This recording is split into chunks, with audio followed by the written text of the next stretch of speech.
Picture a single pot sitting on a concrete patio in late July.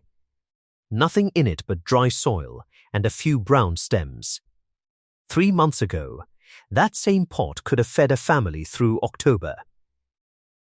Most gardeners believe the growing season ends when summer does.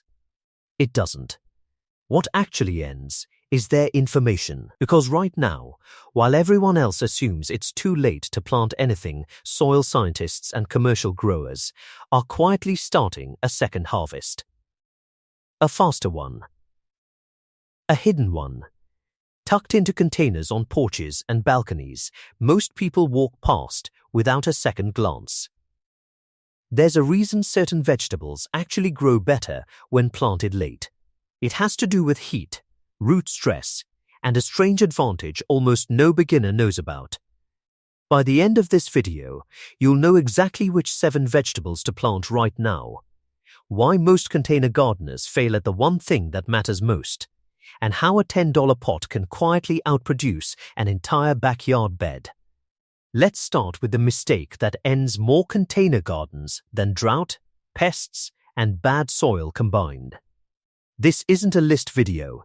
It's a look at what's actually happening inside the pot underground, out of sight, where most gardening advice never bothers to look. You'll learn why some of the fastest vegetables on earth are also the most forgiving for late summer planting. You'll learn the one watering habit that quietly starves roots without anyone noticing. And you'll learn why a plant in a container sometimes has an advantage that no backyard garden bed can match. 7 vegetables. 7 hidden lessons. Let's begin with the one almost everyone underestimates. Number 1, bush beans. Have you ever wondered why bean plants seem to explode with pods almost overnight? Picture a single bean seed, buried 2 inches deep, sitting quietly for 5 days while nothing appears to happen. Then, almost without warning, a stem breaks the surface, and within 6 weeks, that same plant is hanging with more food than the seed that started it. Here's what's happening underground. Bean roots host colonies of bacteria that pull nitrogen straight from the air and convert it into fuel the plant can use, like a tiny factory built into the root system. Most vegetables have to beg the soil for nitrogen. Beans manufacture their own. That's why university trial gardens often use beans as their fastest producing container crop of the entire season. The mistake most gardeners make is planting beans too deep or in soil packed too tightly, which crushes those root nodules before they ever form. The fix is simple: loose, well-draining soil. A pot at least 8 inches deep, and seeds planted no more than an inch under the surface. Do that, and within 10 days, you'll see thick, confident seedlings, not the pale, leaning sprouts most gardeners are used to. But beans aren't the fastest vegetable on this list. Not even close. The next one can go from seed to harvest before some plants even finish germinating. Number 2, radishes. Most people never notice that radishes aren't really a vegetable most gardeners grow. They're a vegetable most gardeners waste. Here's the strange part. A radish can be ready to eat in as little as 3 weeks. 3 weeks. That's faster than it takes some tomato seeds just to sprout. Commercial growers have known this for decades. Radishes are often the test crop used to check whether new soil is healthy enough for anything else. The reason they grow so fast comes down to root biology. A radish doesn't need to build tall stems or wide leaves to survive. Nearly all of its energy goes straight into swelling that single root, like a balloon filling with water instead of air. The mistake almost every beginner makes is overcrowding the container, planting seeds shoulder to shoulder. When radish roots compete for space, they stay skinny, woody, and bitter no matter how good the soil is. The fix is almost embarrassingly simple. Space seeds a full inch apart, thin the seedlings without mercy, and keep the soil consistently moist, not soaked. Within days of thinning, the remaining roots swell noticeably round, crisp, and ready weeks before most vegetables have even flowered. That speed is useful. But it's nothing compared to what's about to become your kitchen's daily habit for the rest of the season. Number 3. Leaf lettuce and salad greens. What if you never had to buy a bag of salad again, not because you grew one giant harvest, but because of a trick almost no one uses correctly? Picture 2 identical pots of lettuce. One gardener harvests the entire plant at once, roots and all. The other snips only the outer leaves, leaving the center untouched. A week later, one pot is empty dirt. The other is producing again. This is called cut and come again harvesting, and it works because lettuce grows from a central point, like spokes on a wheel. As long as that center survives, the plant keeps manufacturing new leaves to replace what's removed, almost like a savings account that pays interest as long as you don't withdraw the principal. Botanists have long noted that lettuce planted in the cooling weeks of late summer often outperforms spring-planted lettuce, because the plant is racing toward autumn instead of racing away from spring heat, which delays the bitter, bolting stage. The mistake most gardeners make is harvesting the whole head at once, or worse, letting the plant sit in full afternoon sun during a late summer heatwave, which pushes it to bolt and turn bitter almost overnight. The fix: partial shade during peak afternoon heat, and always harvest from the outside in. Do this correctly, and a single pot can quietly feed you fresh greens for 6 to 8 weeks, not 6 to 8 days. Now, here's where most container gardeners hit their first real wall, and it has nothing to do with the plant itself. Number 4. Compact cucumbers. Here's something strange. Cucumbers are almost 96% water, and yet more container cucumbers fail from overwatering than from drought. Picture the roots of a cucumber plant sitting in soggy, waterlogged soil. It looks like the plant is getting everything it needs. In reality, it's slowly suffocating because roots don't just drink water, they breathe oxygen from the air pockets between soil particles. Flood those pockets, and the roots begin to rot from the inside, even while the leaves above still look green. This is why long-term gardening observations consistently point to container-grown cucumbers as more reliable than ground-grown ones. A pot with drainage holes prevents the kind of standing water that drowns roots in heavy garden soil. The mistake most gardeners make is watering on a fixed schedule instead of checking the soil itself, drowning the plant out of good intentions. The fix is a simple habit: push a finger 2 inches into the soil before every watering. If it's still damp, wait. Choose a compact, bush-type cucumber variety bred specifically for containers, and give it something to climb. A small trellis triples the yield in the same footprint.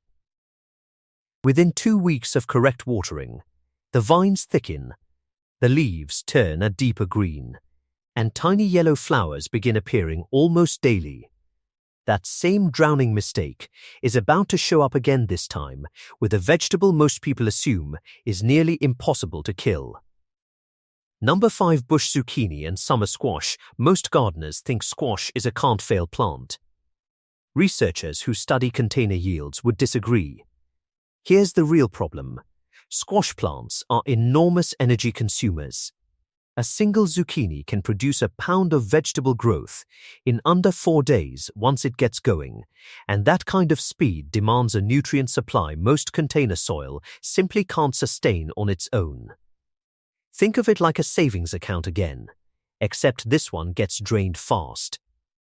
Garden soil in the ground has a constant, slow refill of nutrients from decomposing organic matter all around it. A container has none of that. Once the nutrients already in the pot are used up, growth stalls even if the plant looks perfectly healthy. The mistake almost everyone makes is feeding squash once at planting time and never again, assuming that's enough for the whole season. The fix: a compact bush variety in a container at least 14 inches wide. Fed every 2 to 3 weeks with a balanced fertilizer, because container plants simply can't reach out and find more food the way ground plants can. Feed it correctly, and the difference is unmistakable: broader leaves, thicker stems, and blossoms that actually turn into fruit instead of shriveling and dropping off. But there's a vegetable on this list that most people are certain won't survive if planted this late. They're wrong, and the reason why might be the most surprising thing in this entire video. Number 6. Late-season peppers. Almost nobody realizes that a slightly stressed pepper plant often produces more fruit than a perfectly comfortable one. Picture two pepper plants side by side. One sits in ideal, evenly moist soil all season.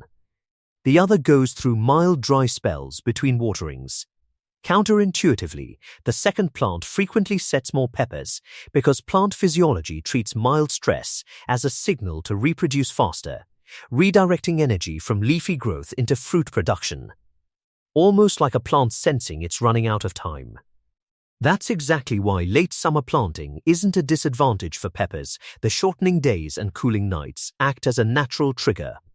The same signal historical farmers relied on long before anyone understood the science behind it. The mistake most container gardeners make is choosing slow, large-fruited pepper varieties this late in the season plants that simply run out of daylight before the fruit can mature. The fix is choosing fast-maturing, compact varieties bred to fruit in under 70 days, placed somewhere that gets a full 6 hours of direct sun. Do this, and within 3 to 4 weeks, you'll see something most people never expect this late in the year: clusters of small white flowers giving way to firm, glossy peppers, right on schedule. That leads to the final vegetable on this list, and it might be the one container gardeners are most afraid to try this late. Number 7. Determinate cherry tomatoes. The real problem isn't whether tomatoes can be planted late in the season. It's that almost everyone plants the wrong kind. Most tomato varieties keep growing taller and producing new flowers all season long, chasing a finish line that late summer planting simply doesn't leave enough time to reach. But a determinate, compact cherry tomato variety works completely differently. It's built to grow to a set size, set nearly all its fruit within a tight window, and ripen it fast, like a sprinter, instead of a marathon runner. Commercial growers use these same compact varieties for exactly this reason: predictable, concentrated harvests, instead of a slow trickle spread across months. The mistake most gardeners make is planting an indeterminate variety this late, expecting the same slow and steady harvest they'd get in June, and ending up with unripe green tomatoes when the first frost arrives. The fix: choose a labeled determinate or patio cherry tomato variety. Give it a container at least 16 inches wide, and stake it early before the fruit weighs the stems down. Get this right, and within 6 to 7 weeks, clusters of tomatoes ripen almost all at once, bright red, full-flavored, and ready well before the season actually ends. Here's the pattern hiding underneath all 7 of these vegetables. It was never really about the plants. It was about understanding what's actually happening beneath the soil: the oxygen, the nutrients, the timing, the stress signals most gardeners never learn to read. Late summer isn't the end of the growing season.